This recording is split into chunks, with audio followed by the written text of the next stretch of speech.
네, 영국 성공의 성인이기도 한 이 플로렌스 나이팅게일이라고 하는 인물은 1820년에 태어나서 1910년에 운명합니다. 나이팅게일 선서라고 하는 것이 있는데요. 자, 이 선서는 무엇이겠습니까? 간호사의 일을 시작할 때에 하는 선서입니다. 후대의 사람들이 간호사로서의 이 나이팅게일의 인품과 업적을 기리면서 그의 이름을 붙여서 선서를 만들었다고 합니다. 그녀는 1850년대에 이 크림 전쟁이라고 하는 전쟁이 있을 때에 헌신적으로 봉사하여 그가 행정의 일을 맡았을 때에 환자의 사망률을 무려 42%에서 2%로 떨어뜨렸다고 하는 이 믿기 어려운 기억을 남겼습니다. 30세 때에 기록한 그녀의 일기가 우리에게 전해지는데요.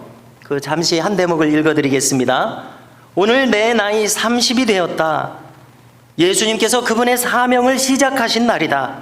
주님, 저도 오늘부터 주님의 부르심을 따라 살겠습니다. 어린아이 같은 생각은 이제 버리고 저를 세상에 태어나게 하신 주님의 목적에 순종하겠습니다. 자, 이런 기록을 남겼습니다. 간호사로서 헌신적인 그녀의 모습이 이제 세상에 널리 알려졌을 때 어떤 기자가 그녀와 인터뷰를 합니다. 성공적으로 살아온 당신의 삶의 비결이 무엇입니까? 이렇게 물었습니다. 그러자 대답하기를 비결은 단 하나뿐입니다. 주님께서 나를 불러주신 그 뜻에 저를 맡기고 사는 것뿐입니다. 이렇게 대답을 합니다. 여러분, 그런가 하면은 1875년에 프랑스와 독일의 접경지대인 알자스라고 하는 곳에서 루터교 목사의 아들로 태어난 슈바이처라고 하는 인물 잘 아시죠? 평소 그는 자기의 인생 철학을 세웁니다. 나는 30살 때까지는 학문과 예술을 위해서 살 것이다. 그리고 그 후에는 다른 사람들을 위해서 봉사하는 삶에 나 자신을 바칠 것이다. 그러니 이제 자신을 갈고 닦아서 신학과 철학, 또 음악과 의학 분야에서 모두 박사학위를 받습니다. 30세가 되던 해 가을에 그는 어떤 한 홍보지를 보는데요. 그 홍보지는 파리의 한 선교회에서 만들었던 브로셔였습니다. 그 내용을 보니까 아프리카 중부지방 콩고지방의 비참한 상태를 읽게 됩니다. 그리고 자신이 이제 그들을 위해서 할 일이 있으니 그것은 의료 선교사가 되어서 그들을 돕는 일이라고 생각한 겁니다. 바로 즉시 그는 의과대학에 들어가서 38살에 이제 의학 박사를 마치고 선교를 나갈 준비를 하게 되는 겁니다. 자, 어느 날 아프리카에서 봉사하고 있는 이 슈바이처를 유럽의 어떤 사람이 방문을 했습니다. 그런 슈바이처의 모습을 보더니 이렇게 질문을 합니다. 아니, 당신과 같은 사람이 꼭 이렇게 고생스럽게 이렇게 살아야 합니까? 이렇게 묻습니다. 그러니까 슈바이처가 대답을 하기를 저를 동정하지 마십시오. 예수님의 손이 돼서 살아가는 것이 얼마나 기쁘고 영광스러운지 아십니까? 저를 동정하실 필요가 없습니다. 이렇게 답을 합니다. 여러분, 주는 것이 받는 것보다 복이 있다고 하신 말씀을 사도 바울이 전했죠. 참 그 말씀은 진리입니다. 지금 슈바이처가 기쁘다고 말하지 않습니까? 타인을 위해서 자신의 인생을 바친 이 두 분의 삶을 누가 감히 정말 헛되이 낭비하는 삶이라고 하겠습니까? 의미 없는 삶이라고 누가 함부로 평가를 하겠습니까? 어쩌면 이들의 삶은 수많은 인류 중에서 가장 고귀하고 값진 삶을 살았던 분들이라고 해도 과언이 아닐 것입니다. 여러분, 우리는 이처럼 자신의 삶을 고귀한 일에 바치고 싶었던 사람들을 성경에서도 얼마든지 찾아볼 수가 있습니다. 그것은 바로 오늘 함께 저와 읽으셨던 나시린의 헌신이 바로 그와 같습니다. 이 나사르라고 하는 히브리어가 있는데요. 이 말은 구별한다, 헌신한다, 이런 뜻을 가지고 있습니다. 그러므로 이 나시린이라고 하는 것은 무슨 뜻이겠습니까? 자신을 구별한 사람, 자신을 하나님께 바친 사람이라는 뜻이 됩니다. 오늘 말씀 1절과 2절을 제가 다시 읽어드리겠습니다. 여호와께서 모세에게 말씀하여 이르시되 이스라엘 자손에게 전하여 그들에게 이르라. 남자나 여자가 특별한 소원 곧 나시린의 소원을 하고 자기 몸을 구별하여 여호와께 드리려고 하면 이렇게 되어 있습니다. 여러분, 예를 들어서 성막이나 성전에서 봉사할 수 있는 사람들은 딱 정해져 있습니다. 제사장과 레위인입니다. 한마디로 12지파의 이스라엘 사람들 중에서 레위 지파 사람들만 성전에서 봉사를 할 수가 있습니다. 그래서 아론의 직계 후손들은 전부 다 제사장이 되고요, 그 밖에 레위 지파 다른 자손들은 전부 레위인이 되어서 24반차로 나눠서 이렇게 1년 내내 돌아가면서 성전에서 봉사를 합니다. 그런데 이 12지파 중에서 다른 지파 사람들 중에서도 아니 왜 당신들만 봉사를 합니까? 나도 좀 봉사를 하고 싶습니다 하는 이런 간절한 마음이 일어나는 사람들이 왜 없겠습니까? 그러니까 그 사람들이 성전에 봉사하기 위해서 헌신할 수 있는 통로가 있으니 그것이 바로 나실인이 되는 겁니다. 그래서 나실인으로 헌신하는 사람들이 있었는데요, 지금 하나님께서 친히 이렇게 헌신하고 싶은 사람들에게 3가지의 조건을 붙여서 헌신하라고 말씀을 하십니다. 그래서 오늘은 저와 함께 이 나실인이 서원하는 3가지 조건의 의미를 함께 살펴보려고 하는 겁니다. 이렇게 3가지 조건을 붙이신 이유는 무엇이겠습니까? 나실인의 헌신을 함부로 하지 말라는 것이죠. 신중하고 철저하게 자신을 살핀 다음에 헌신을 해라. 하나님 앞에 나올 때 함부로 왔다 갔다 나왔다가 번복했다가 그렇게 하지 말아라, 이런 의미 아니겠습니까?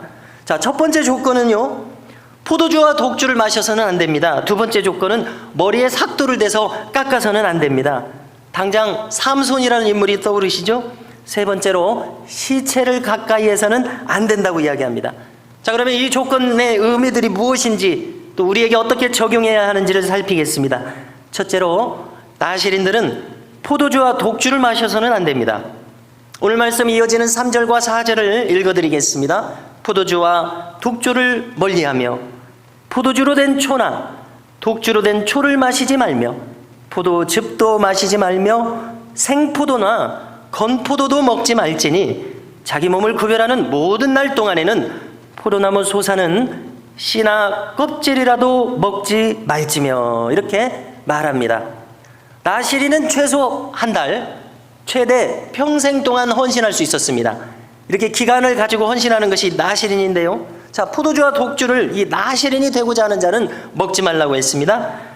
자, 이스라엘의 한번 환경을 생각해 보십시오.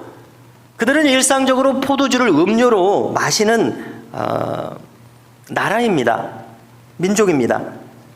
주님도 가나의 혼인잔치에서 포도주를 만들어서 베풀도록 하셨습니다.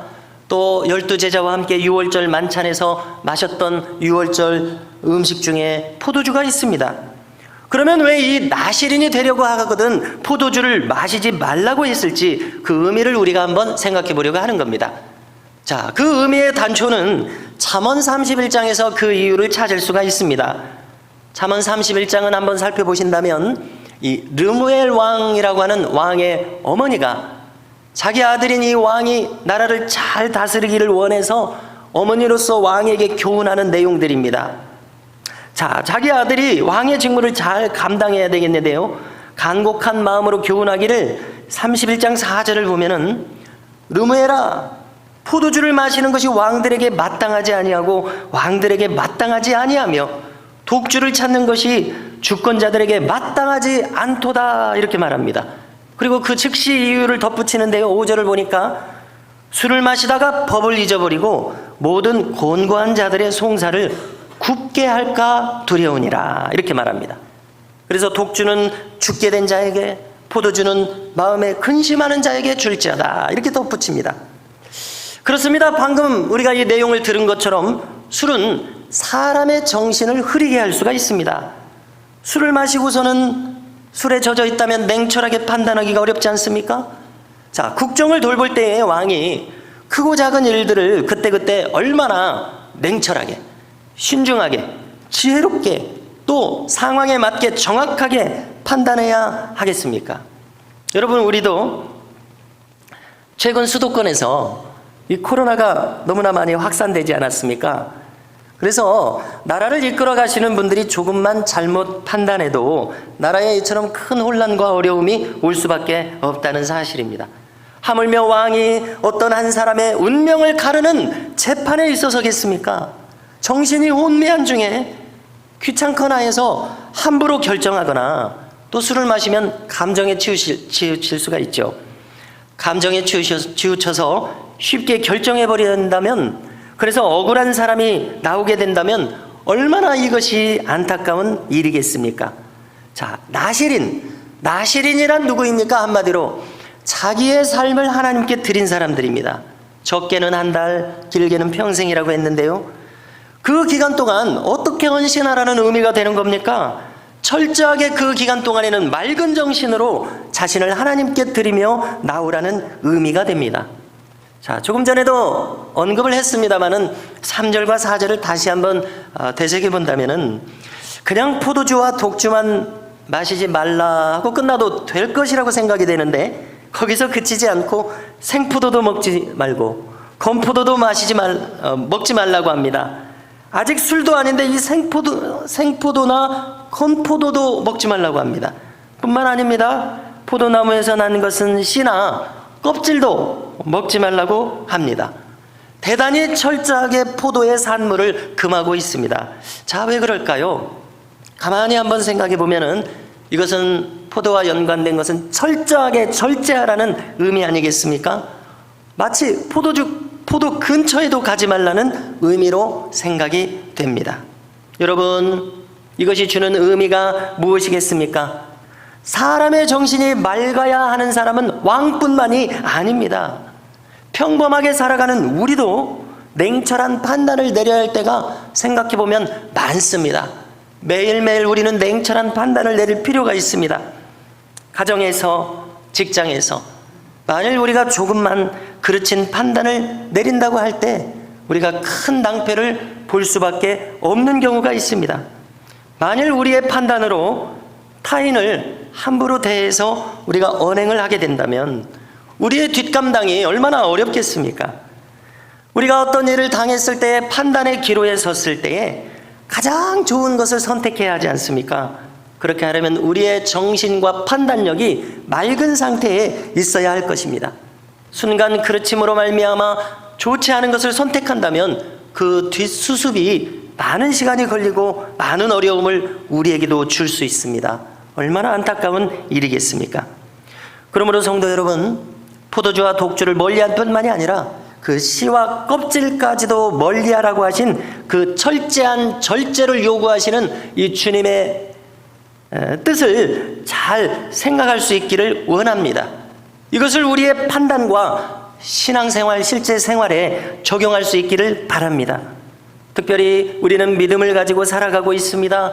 우리 자신을 지켜서 세속에서 멀리하는 일에 적용할 수 있기를 바랍니다.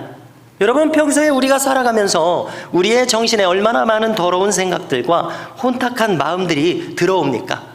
우리가 이것에 젖어들지 않도록 우리 자신을 근신하여 지키라는 의미를 이 교훈에서 찾을 수 있다고 믿습니다. 성도 여러분, 세속의 더러움에서 우리 자신을 지킬 수 있는 은혜가 우리 모든 교우들에게 넘치시기를 주님의 이름으로 축원합니다. 두 번째로 살펴볼 것은 5절과 6절에 있습니다. 결코 삭도를 머리에 대지 말라고 합니다. 무슨 뜻입니까? 머리털을 깎지 말라는 의미입니다. 자, 우리는 여기서 저 유명한 삼손을 떠올리게 되는데요, 삼손의 이야기는 사사기 13장에 있습니다. 삼손의 아버지는 그 지파가 단 지파의 마노아라고 하는 인물이었습니다. 그런데 놀랍게도 삼손의 어머니는 불임이었습니다. 자, 그런데 삼손을 가지게 된 것은 어떻게 이루어졌습니까? 자, 예상치 못했던 때에 하나님의 천사가 이 가정을 방문하게 된 것입니다. 그리고 나서 아이를 가지게 됩니다. 그 아이가 삼손입니다. 자, 천사는 아이가 없는 이 가정에 와서 무엇이라고 당부를 하면서 장차 아이를 가지게 될 것이라고 이야기합니다. 자, 뭐라고 당부하는지 잘 들어보십시오. 첫째, 너는, 어머니에게 이야기하는 것이겠죠. 너는 포도주와 독주를 마시지 말라. 둘째, 아이의 머리에 삭도를 대지 말라. 이 아이는 처음부터 하나님께 바쳐진 나실인이기 때문이라. 이렇게 이야기합니다. 제가 이 대목을 읽을 때에 제 마음속에 깊이 각인이 되어 있는 것 같아요. 잘 아시는 곽선희 목사님 이야기가 떠오릅니다. 자, 우리가 이제 어떤 분의 설교를 장기간 듣다 보면은 그분의 전기를 내가 쓸 수 있을 정도까지 된다는 생각을 가끔 합니다.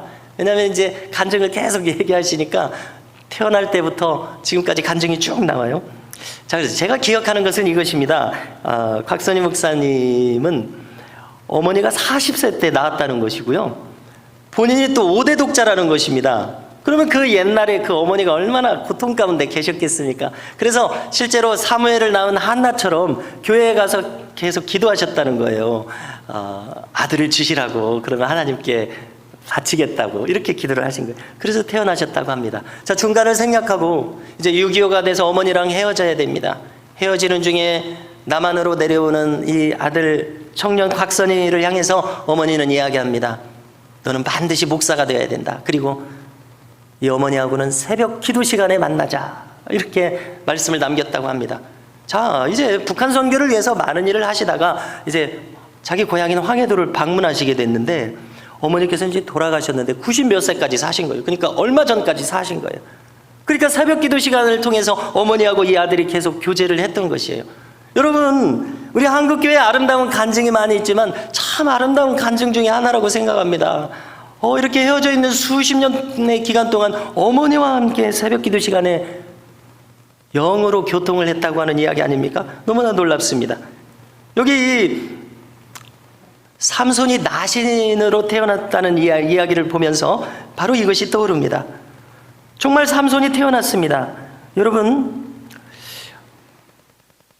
우리가 이 삼손의 이야기를 지금 들을 때 하나님의 역사하심으로 이 아들을 낳게 됐죠. 사무엘 선지자도 한나가 너무나 처빈 분인나에게 이런 억울한 일을 당하면서 하나님께 간절히 기도해서 하나님께 드리겠다고 서원 기도와 함께 낳은 아들이 바로 사무엘입니다. 여러분, 이렇게 때때로 하나님께서는 기도로 구하게 하셔서 아이를 갖기를 원하는 가정에 아이를 주시는 일이 있습니다. 그저 신묘막측한 하나님의 역사하심입니다. 이런 일들을 보면서 우리는 느끼게 됩니다. 어떻게든 인간을 하나님을 찾게 하고 하나님께 가까이 나오게 하시려는 하나님의 섭리가 아닌가 하는 것을 느끼게 됩니다. 자, 머리를 깎지 말라 이렇게 이야기하지 않았습니까? 자, 성경학자들은 이 의미가 무엇인가 생각할 때에 이것은 어떤 권위 아래 있다는 것을 나타내는 의미로 해석을 해주고 있습니다. 우리가 실제로 그렇게 많이 보는 본문은 아닙니다만은 고린도전서 11장을 보면은 여성들로 하여금 이렇게 이야기합니다. 권세 아래에 있는 표를 머리에 두기 위해서 머리를 깎지 마시오 이렇게 권면합니다. 여기 나실인 삼손도 머리를 깎지 말게 했습니다. 하나님의 권위 아래에 있음을 잊지 말게 하려는 금령이라는 생각이 듭니다. 자, 제가 공교롭게도 연초에 1974년작인 삼손과 데릴라라는 영화를 찾아본 적이 있습니다.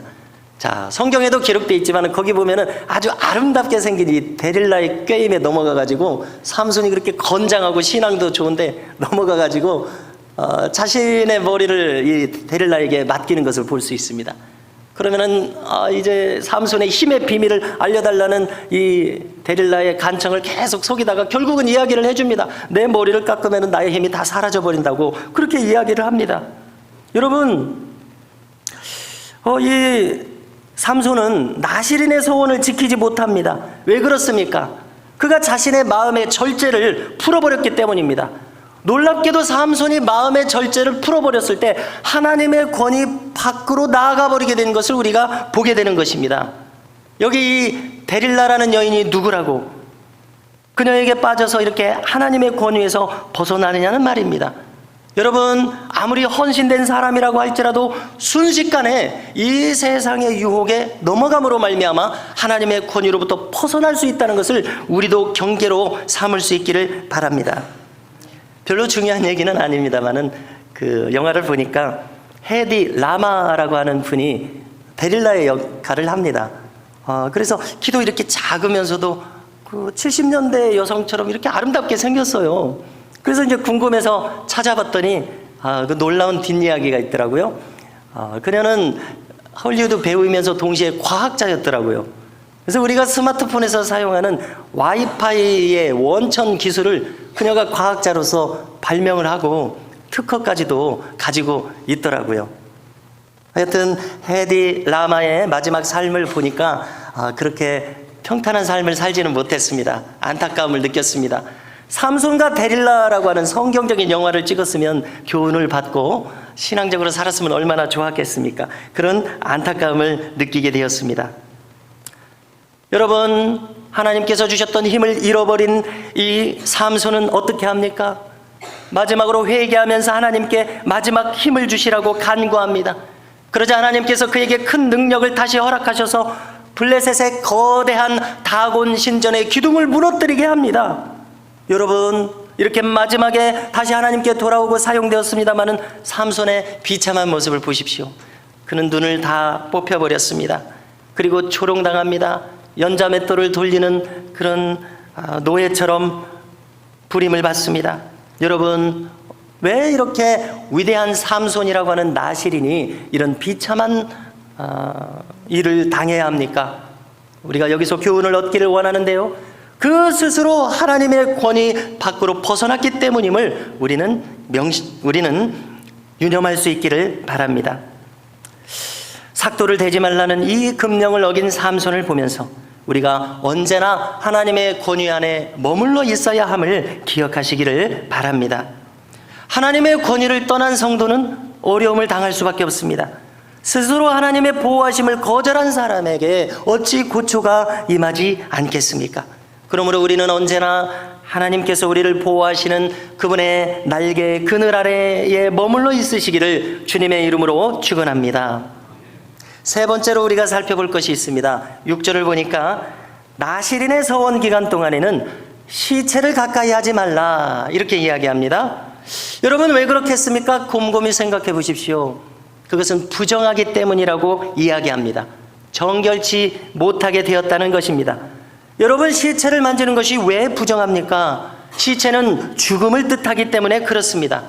죽음은 생명과 정반대입니다. 여러분, 하나님은 영원한 생명 그 자체이시고 우리에게 영원한 생명을 계속해서 공급해 주시는 우리의 아버지 하나님이십니다. 그러나 죽음은 죄의 결과로 옵니다. 그러므로 이 죽음을 접했을 때 나실인이 부정하게 된다는 것입니다. 생명에서 떠났기 때문입니다. 여러분, 그런데 심지어 7절을 보십시오. 자신의 부모 형제가 죽었어도 시체를 가까이 하지 말라고 합니다. 여러분, 이것을 읽었을 때 우리가 좀 너무한다는 생각이 혹시 드시지 않습니까? 이것은 무슨 뜻이 되는 것입니까? 부모 형제의 장례도 참여하지 말라는 뜻이 됩니다. 당신이 나실인으로 헌신한 사람이라면 그렇지 않습니까?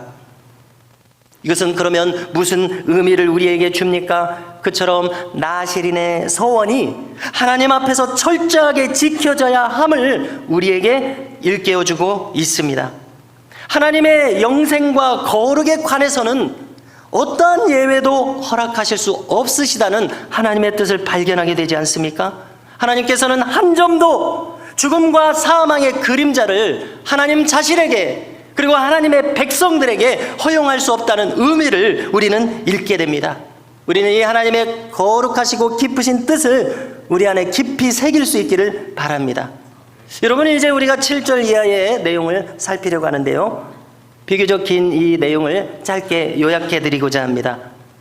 만일 이 나실인이 시체를 가까이 했다면 그 나실인이 지금까지 지켜온 서원 기간은 이제 무효가 되어버린다는 이야기입니다.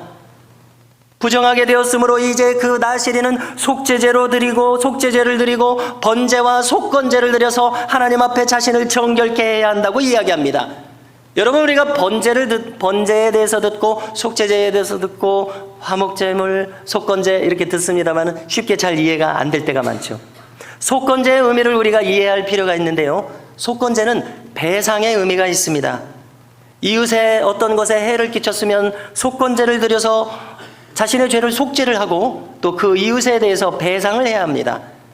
뿐만 아닙니다. 하나님의 거룩을 훼손했을 때, 예를 들어서 어떤 제사장이라든가 레위인이 성전의 성물을 깨뜨렸다든가 오염시켰을 때 하나님의 거룩을 훼손했기 때문에 그 죄를 속하기 위해서 배상하는 의미로 속건제를 드리게 되어 있습니다.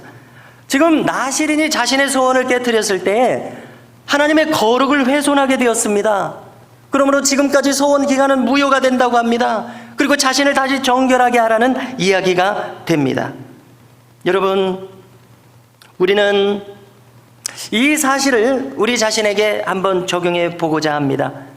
여러분, 우리는 나시린으로서 서원을 하지는 않았지만 영적인 의미에서, 신앙적인 의미에서 어쩌면 나시린의 서원을 한 것과 같은 부르심이 우리에게 있다는 것을 우리가 생각할 수 있기를 바랍니다.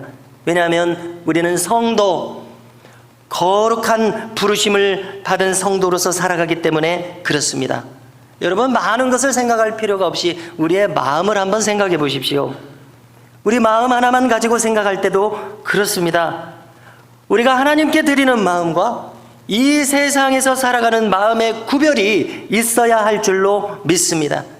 우리가 거룩한 주의를 지킬 때에 우리의 마음이 세상과 구별되지 않고 세상에서 우리의 심령에 남아있는 더러운 잔상들을 가지고 있는 채로 하나님 앞에 예배드릴 수 없다고 하는 것을 한번 깊이 생각해 보실 수 있기를 권면드리고자 합니다. 여러분, 나시린의 금령들은 오늘 우리에게 큰 교훈들을 주고 있습니다. 그것은 무엇입니까? 이 세상과 하나님 앞에 나아올 때 우리의 심령을 구별하라는 교훈입니다. 여러분, 저는 최근에 이 빌리 그레이엄 목사님의 설교를 자주 듣게 됩니다. 만약 관심이 있으시다면 유튜브에 많은 영상들이 올라오고 있고요. 1950년대 이 젊었을 때부터 하신 설교가 20분, 30분 단위로 이렇게 정리가 돼서 올라왔습니다. 저는 20대 초반에 빌리 그레이엄 목사님에 대해서 들었을 때 이 목사님에 대해서 많은 책과 설교를 접할 기회가 없는 상태에서 오해를 하고 있었습니다. 이 빌리 그레이엄 목사님이 순수한 복음에서 조금 떠나서 번영신학과 같은 인간의 번영만을 설교하는 목사님이라고 오해를 하고 있었습니다. 왜 그렇게 오해를 했는지 모르겠어요. 근데 최근에 이 목사님의 설교를 들어보니까 영어가 쉬워요. 제가 영어를 또 잘한다고 오해하실지 모르겠네요. 영어 그렇게 어렵잖아요. 아주 표준적이고 복음적인 설교를 하시더라고요. 물론 그 자막도 나오지 않습니까? 선택하면은. 자, 그런데 이 목사님이 이렇게 표준적이고 복음적인 설교를 하는 것을 제가 20대 때 접했으면 제가 얼마나 더 많이 성장했을까 하는 그런 아쉬운 마음을 가져봤습니다. 자, 그런데 이 빌리 그레이엄 목사님이 처음에 어떻게 헌신했는지 궁금해서 한번 찾아봤습니다. 그는 미국 나이로 16살 때에 하나님께 자신의 인생을 드렸습니다. 그런데 언제 드렸냐면은 자기 마을에 천막 집회가 열렸습니다. 모다카이 햄이라고 하는 목사님이 인도하는 그 부흥회에서 그분의 설교를 듣고 예수님을 영접하라고 했을 때 예수님을 영접했고, 뿐만 아니라 자신의 남은 인생을 하나님께 드리기로 헌신을 결단합니다. 그 헌신의 순간을 놀랍게도 우리 나이로 고등학교 1학년 때쯤일 텐데 기록으로 남겼습니다. 잠시 읽어드리겠습니다. 나는 눈물도 흘리지 않았다.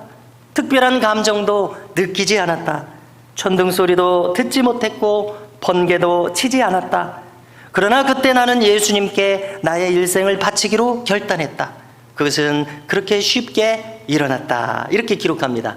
성도 여러분, 그렇게 큰 복음적인 인물이 이렇게 조용한 헌신을 하나님께 했다는 것이 참 재미있기도 하고 놀랍기도 합니다. 이것을 우리에게 한번 대입해 본다면요, 우리도 마찬가지일 것입니다. 우리의 헌신이 그렇게 요란하거나 엄청나게 극적인 헌신이 아닐는지도 모릅니다. 그저 조용하게 하나님께서 제 영혼을 지으신 제 영혼의 아버지인 것을 알았습니다. 하나님, 저를 아버지께로 돌아갑니다. 저를 받아주시옵소서. 이렇게 단순하고 가벼우면서 따뜻한 헌신을 해도 하나님께 헌신이 된다는 생각을 해보게 되었습니다. 여러분, 나시린의 서원은 어떻게 보면 대단한 서원처럼 보입니다.